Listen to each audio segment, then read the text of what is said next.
Intellectual property has had one of the most devastating effects on the modern world of almost any policy. Patents destroy any semblance of the free market or capitalism wherever they are present, and not only destroy the consumers, but also remain indefensible ethically speaking. In this video, I'm going to rigorously elucidate why this is the case and completely dismantle the notion of intellectual property on both ethical and utilitarian grounds. There are essentially two routes that you can go down if you're defending IP. You can make an ethical argument, which claims that the inventor of a given idea has a genuine property right in that idea and has the right to enforce that exclusivity, or you can make a utilitarian argument, which is along the lines of IP encourages innovation and leads to better outcomes for society at large. Now, I'm aware that utilitarianism is in itself an ethical theory, but I'm separating the two here because these are typically the two branches people go down when defending IP.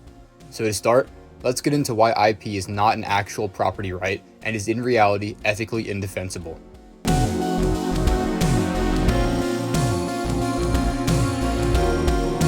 Let's look at the positive ethical case for intellectual property. Essentially, these people say the following, quote, "When creating a novel idea, people use their time and labor in the fulfilling of this idea, thereby gaining themselves a property right in that idea. Because they have a property right in the given idea, it is only just for them to be able to prevent others from reaping the benefits of their labor and their idea without also compensating the creator." End quote. To understand why this is fallacious, we first need to have an understanding of property itself and what it actually means to have a property right in something. So let's start with the basics. Where did the idea of property arise from? Well, property exists specifically because resources are scarce and people can get into conflicts over these resources. To show this, imagine for a moment that there is no scarcity, implying that if you wanted something, you could simply conjure it up with a mere thought. If this was the case, there would be no need for a notion of property. What use would it be to say, "I own this house," when people could simply conjure up the exact same house if they so chose? Without scarcity, property is unnecessary. Furthermore, imagine for a moment that everyone's interests were perfectly synchronized, implying that every person wanted to use each resource for the same thing. Here, again, there would be no need for the notion of property. Distinguishing between whose is what would be pointless because we would all want the same things for the same resources, implying that we could get into no conflicts. What we learn from this analysis is that property is centered around two key ideas, scarcity and conflict. If we have no scarcity, there can be no conflict, thereby making property completely unnecessary and useless. What we also learn from this is that to have a property right to something, you must be able to get into conflicts over that thing. If you can't get into conflicts over something, that implies the good must be scarce, meaning that it is finite. Note that here, the definition of conflict is not being used in keeping with the colloquial definition. When I say conflict, I specifically mean a situation in which two or more people are trying to implement a scarce resource in two or more contradictory ways. Think, for example, one person wanting to use an apple for a pie, and one person wanting to use that same apple to plant an apple tree. Because these things cannot both take place at the same time, we say there is a conflict. So, the conclusion of our analysis is that you can only have a property right in scarce resources. This makes sense because fundamentally, property is a conflict-avoiding norm. What I mean by this is that, in establishing property, the goal is to avoid these conflicts by designating who the winner in a conflict over a given resource should be. For example, if I say, "I own this house," it implies that if I and my neighbor disagree on what color my siding should be painted, I should get the final say in this decision. This is the entire reason we have property. It's a mechanism to resolve conflicts and objectively decide who the winner should be. So if property is a conflict-avoiding norm, as I have described, let's look at another condition to having property that this implies. Because property is rooted in conflict avoidance, someone must be able to tell that a given good is actually the property of someone else. If this were not the case, then it would be impossible to effectively avoid conflicts. Imagine for a moment that having the property right in something could be decided by verbal decree. If this were the case, then someone could simply go out and say, hear ye, I declare that I own this entire mountain range," without actually altering it or making any substantive changes to it at all. The natural question then is, would this system be able to avoid conflicts? The answer is quite obviously no. If someone else approached this mountain range, because no substantive change has been made to it by the supposed owner, the newcomer could not possibly know that it was claimed by someone else. Because of this, it would be literally impossible to avoid conflicts over resources. What all of this implies is that to have a property right in something, you must be able to erect some kind of objective border around it. This could be in the form of a fence or simply just altering the raw nature in a given area. However, the key principle is that you have to be able to, at least to some extent, demonstrate that some given scarce resource or set of resources is owned. So let's summarize our conditions for having a property right in something. First, it must be a scarce resource, implying that it is finite and cannot be in two places at once. Second, being scarce implies that you can get into conflicts over it. And third, you must be able to erect some sort of objective border around it to differentiate it from unowned things, or in other words, you must be able to avoid conflicts over its use. Now, it is quite obvious that a simple item like a mug or a hat satisfies all of these conditions. There's only one of it, you can certainly get into conflicts over its use, and you can easily differentiate it from unaltered nature. However, let's see if an idea satisfies these criteria. First, is an idea scarce? Well, clearly not. Me and you can, at the exact same time, think of the Pythagorean theorem or of how to construct an internal combustion engine. Two people can have the same idea at the same time without any contradictions involved. Second, can people get into conflicts over an idea? The answer to this question is, once again, no, although it may appear to be yes before an analysis. Let's recall our people who want to use the same apple for a pie versus planting a seed. Now, each person has a distinct idea of what they want to do with that apple in their head, but we wouldn't say that they are having a conflict over the idea of an apple pie. Rather, the actual conflict is over the physical resource right in front of them. Similarly, if one man punches another's face for copying his idea, the real conflict is not over the idea, but rather over the proper use of the man's face, as in if it should be punched or left alone. The reason for the punching may be the idea, but the conflict is again over the actual physical thing in the tangible world. So you can't get into a conflict over an idea. The third criteria is if you can avoid conflicts over its use. An idea also quite clearly fails this metric. If one person comes up with the idea of a rifle, how could they possibly know if someone else had also come up with this idea prior, and if it would be illicit for them to bring their idea to fruition? It is, even in theory, impossible to avoid conflicts over an idea, as there's no way to objectively differentiate between an idea that has been had before and one that is novel, so ideas fail on the third standard as well. Now, I should mention that even failing one of these criteria would invalidate the notion of having property in that thing, but as an idea fails on all three, it's quite obvious that an idea cannot be property. The idea of having the property right over an idea contradicts every necessary presupposition and function of property. It is simply impossible to have a property right over an idea. This, however, undercuts the IP supporter view that in creating a novel idea, you thereby gain a property right over that idea. If it is impossible to have a property right over an idea, then certainly the initial proposition is incorrect. However, I contend that the vast majority of IP supporters don't even truly believe that IP is actually property. Why do I assert this? Well, let's for a moment take the intellectual property position as correct and see what it implies. If you truly have the property right over an idea that you were the first to come up with, certainly this would imply that you have the right to exclude others from implementation of this idea, and that to implement this idea, someone else must first get consent from you.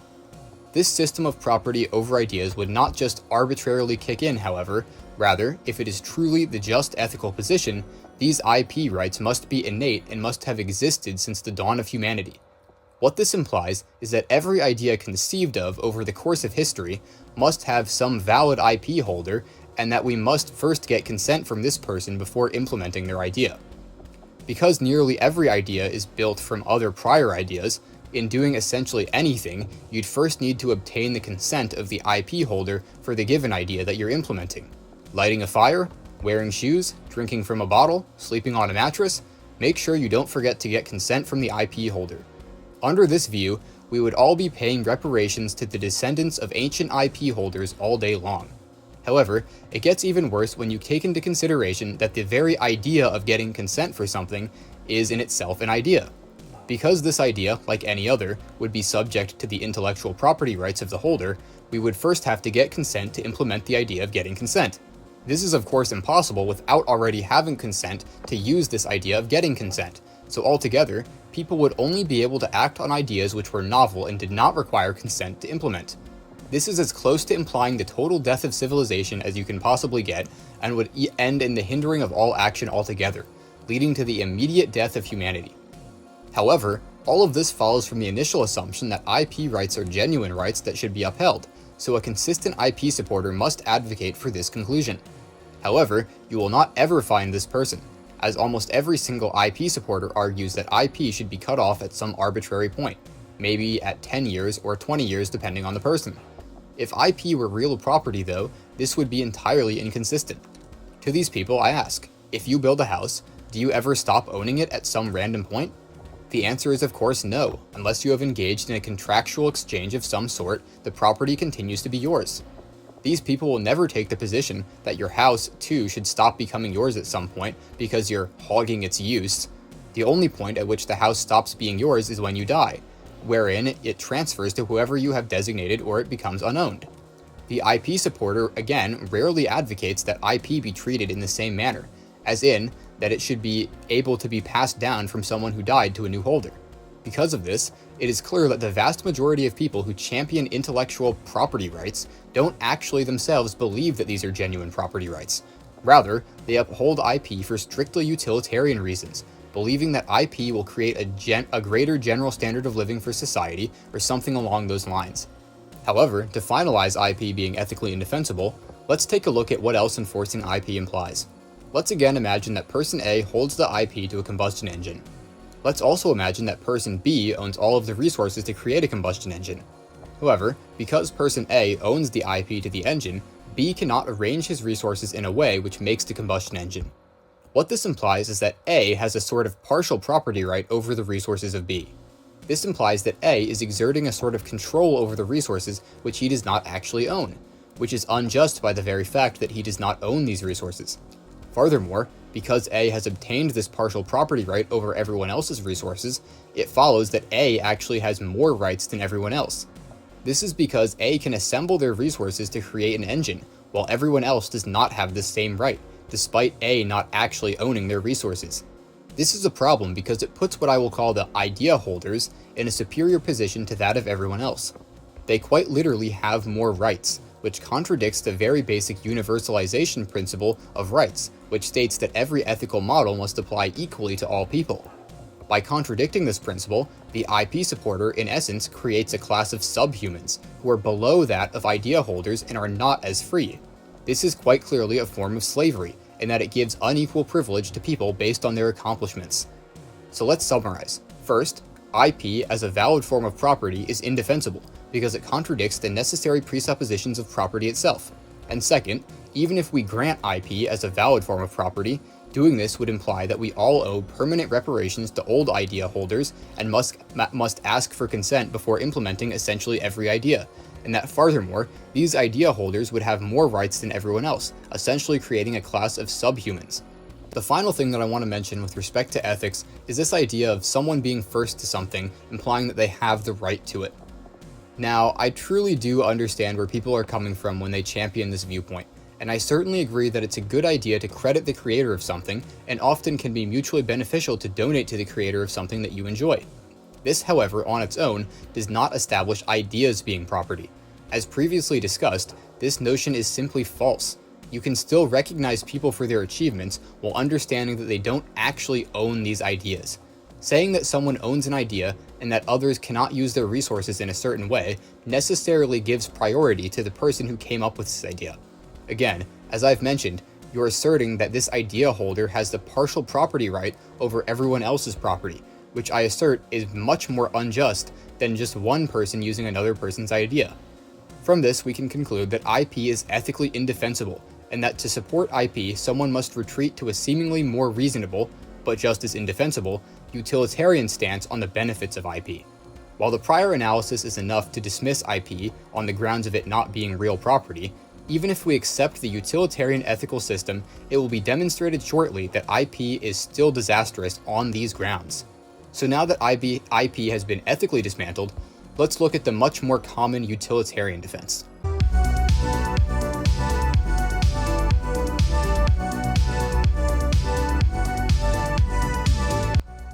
For the second part of this video, I'm going to deconstruct IP from a purely utilitarian perspective. Now, something that I want to make abundantly clear is that because IP has been ethically deconstructed, the IP supporter cannot make any ethical arguments anymore. They cannot appeal to the idea of fairness or justice, as it has been shown that IP is ethically unjust and unfair. All they can do is make claims about the overall well-being of society with regards to IP without conducting any ethical analyses. So while keeping that in mind, let's look at IP from a utilitarian perspective. Let's do this first by looking at a hypothetical. Imagine for a moment that a cure to cancer has been discovered by a certain company. A simple question to ask is, would more or less cancer be cured if the company who has created this drug has a patent over the creation of the drug? I think the answer is quite obvious. If more companies have the ability to manufacture this cure, then more people will have access to it. If there's a patent, only the initial company will be able to create the drug, and there will surely be more demand than what they can produce. However, the situation is made even worse for the IP supporter when incentives are taken into account. Let's say for a moment that the initial company was actually able to secure a patent over the production of the drug, meaning that they are the only producer in the market. Now, given the nature of a cancer cure, it's to be expected that there will be a near limitless demand for this drug, and that there would be essentially no ceiling to the amount of people who would pay for it. If this is the case then, what's the incentive for the company? Well, it's quite obvious that they will certainly raise the price of this drug to an incredibly high price, even if it is relatively inexpensive to produce in comparison. There should be no expectation that they do anything else, as they have a monopoly over a highly demanded item. Furthermore, the company would have no incentive to improve upon their cure. While drugs are often improved upon and upgraded over time, this company would have no reason to do so, as they would be able to sell essentially as much of the drug as they can at any price and quality. It is then to be expected that the drug will remain at the same effectiveness level as it was initially manufactured at, and that it will take on an exorbitantly high price relative to the cost of production. Now let's compare this to an alternate scenario where there's no patent.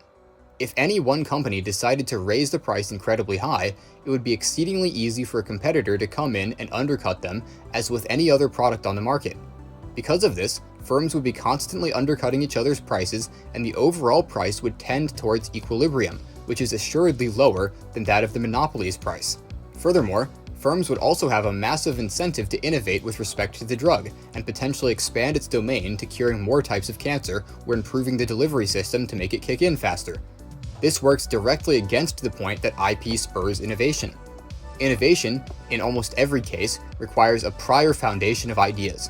With access to this information, it's much easier for a new firm to come in and improve an old idea or synthesize ideas into new ones.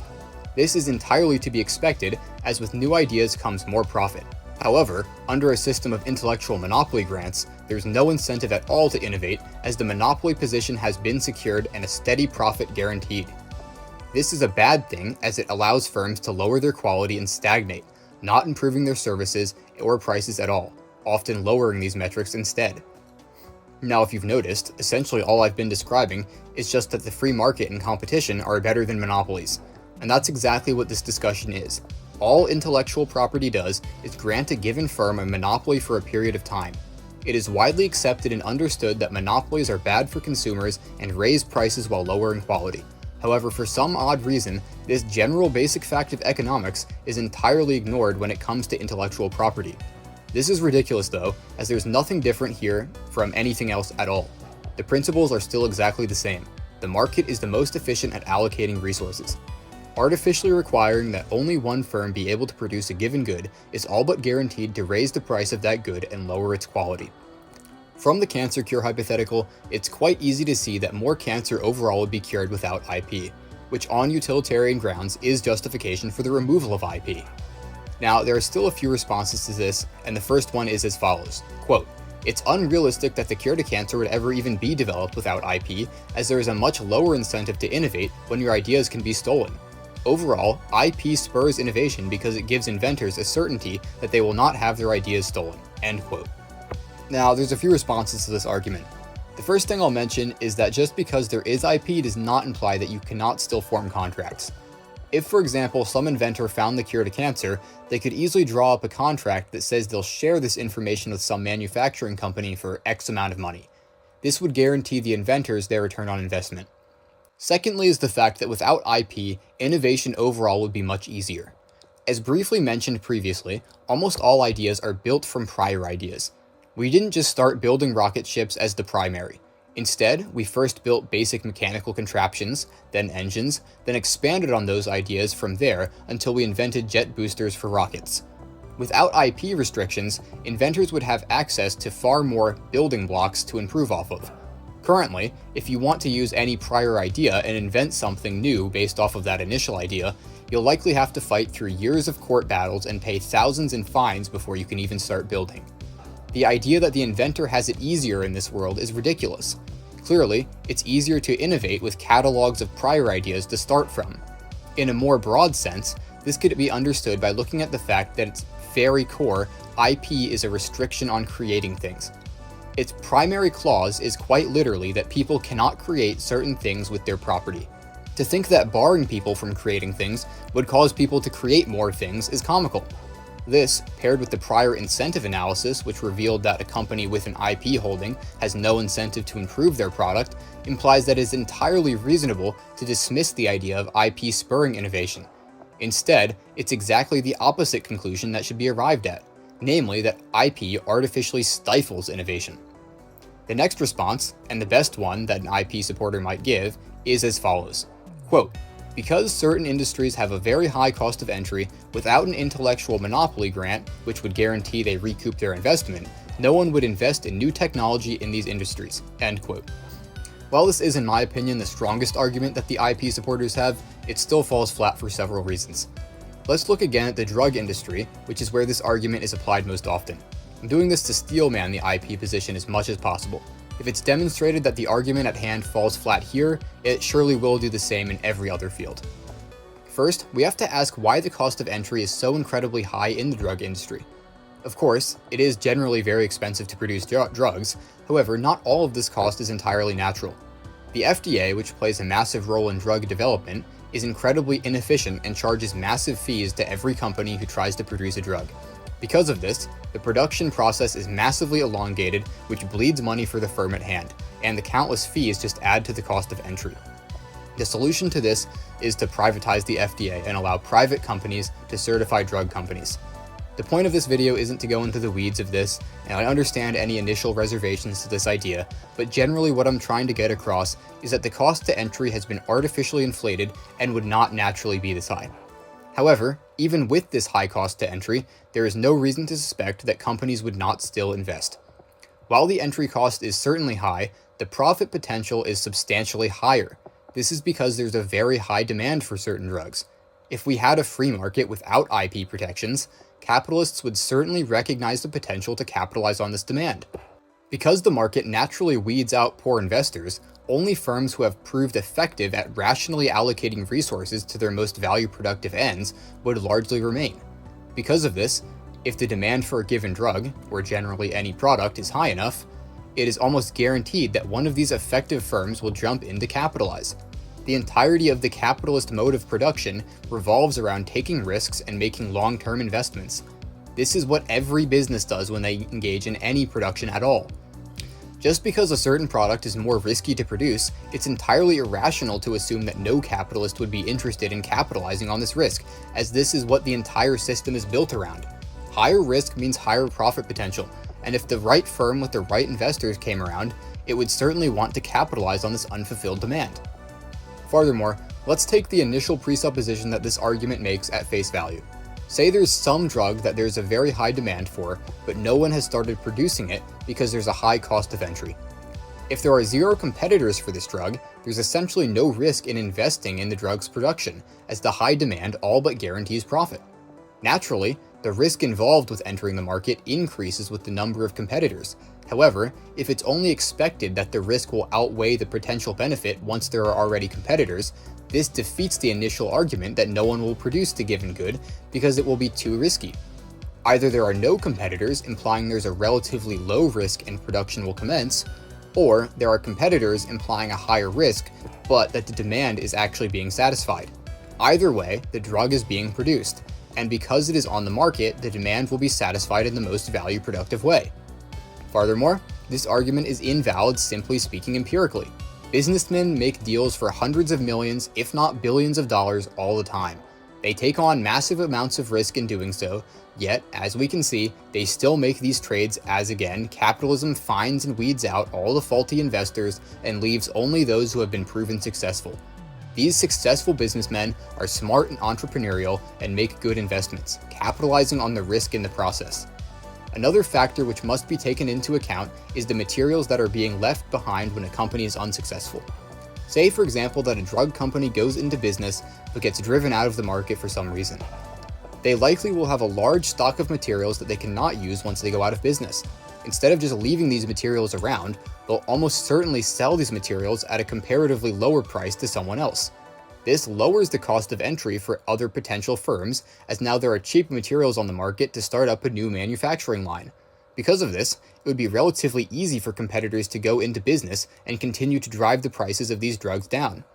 Overall, our analysis shows that this argument is faulty and isn't actually something we should be concerned with. So what does this leave the IP utilitarians with? Well, they're forced to bite the bullet that their monopoly production will be less efficient and more expensive. Their argument that IP leads to more innovation doesn't work. And finally, their investment argument fails too. So really, they're left with nothing. They can't appeal to ethics, they can't appeal to utility. So what's left? What's that I hear? Did someone say something? What about what? What about the artists? The IP supporter cries out as a desperate last-ditch effort. Well, I guess let's let them make their case about why we need intellectual property for art. It essentially sounds something like this. Quote, "Without intellectual property protections, artists would have their art stolen and they wouldn't be able to profit off of it at all. If this happened, we wouldn't have any art or movies, so we need to enforce IP to protect artists." End quote. Well, I'm sorry, Mr. IP supporter, but I can't even let you have this one. There's a couple reasons why this argument falls flat, so let's go ahead and take a look at them. First is the simple fact that people generally like supporting original artists. This is quite obvious by the very fact that people who advocate IP are so concerned about what would happen to these artists. If you take this position, I ask you, would you still support and value original artists' work? I'm sure the answer is yes, and this is because most people fundamentally have a respect and appreciation for talent and beauty created by others. Furthermore, the vast majority of people also understand that if no one supports some given content, then they're going to stop receiving that content that they like. We can see this by the fact that many people subscribe to artists' Patreons or pay for prints despite these works being available online for free. I think it's quite obvious that people at large have no respect for copycat artists who create lower quality work than the original artist. Because of this, I see no reason to assume that low quality copies of original art would be a problem. However, the conversation actually gets a lot more interesting when we consider high quality derivatives of some art. Say some artist creates an original character and another person uses this character in a way which is far superior to the original artist. In this case, the new artist might actually profit more than the original. However, I'd say that this is a good thing. If the new derivative work is truly better and people enjoy it more, isn't it good that this person is making more money from this than the artist with the inferior art? I'd say absolutely. And in general, what this does is introduces more competition to the art industry. As a general law of economics, competition raises the quality of something, so there's no reason to suspect that this wouldn't be the case for the art market. Generally, what you would likely see would be artists competing to create the best rendition of specific characters or create the best stories or pictures with that character. This is a great thing because it forces all of the artists at hand to hone their craft and make the best content that they can. It's especially good in cases such as Disney, where they mainly profit from old intellectual property claims over characters they created decades ago. Nowadays, almost everyone hates the media that they produce with these characters, and it's a common opinion that they have entirely butchered most of them. If they did not have these IP claims, they would be forced to compete in creating the best representations and media with their characters. I think it's quite evident that this would be a good thing. When it comes to funding movies, people often claim that plagiarism would be so rampant that no studios could fund their movies. However, the solution to this problem is quite simple. Essentially, studios could collect payments before actually producing the movie, similar to a GoFundMe page, but on a larger level for the production of an entire film. People often contribute to pages like this, knowing that they will not see the result for a significant amount of time. However, ask yourself, if you were excited to see a movie, would you donate a couple of dollars to the studio in advance? Overall, having no IP restrictions in art would create greater competition in the art market and, like everywhere else, would increase the overall quality of art being supplied. So now that this has been addressed, the IP supporters truly left with nothing. They can't appeal to ethics, innovation, incentivizing investments, or even artists. Because of this, the only logical conclusion is to adopt an IP abolitionist stance, which holds that all IP is illegitimate and should be immediately abolished. This would not only be the ethical and just stance, but it would greatly benefit society on all levels. IP creates a mechanism through which firms can get artificial monopoly grants via the state, which allow them to completely neglect the demands of the free market and charge incredibly high prices for relatively low quality products when compared to the counterfactual.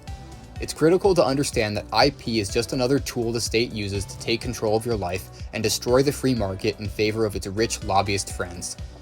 Anyways though, that's about all I have to say on IP. If you liked this video, I would really appreciate a like and subscribe, and as always, feel free to leave any questions or criticisms down in the comments and I'll try my best to respond. Thanks for watching. Bye.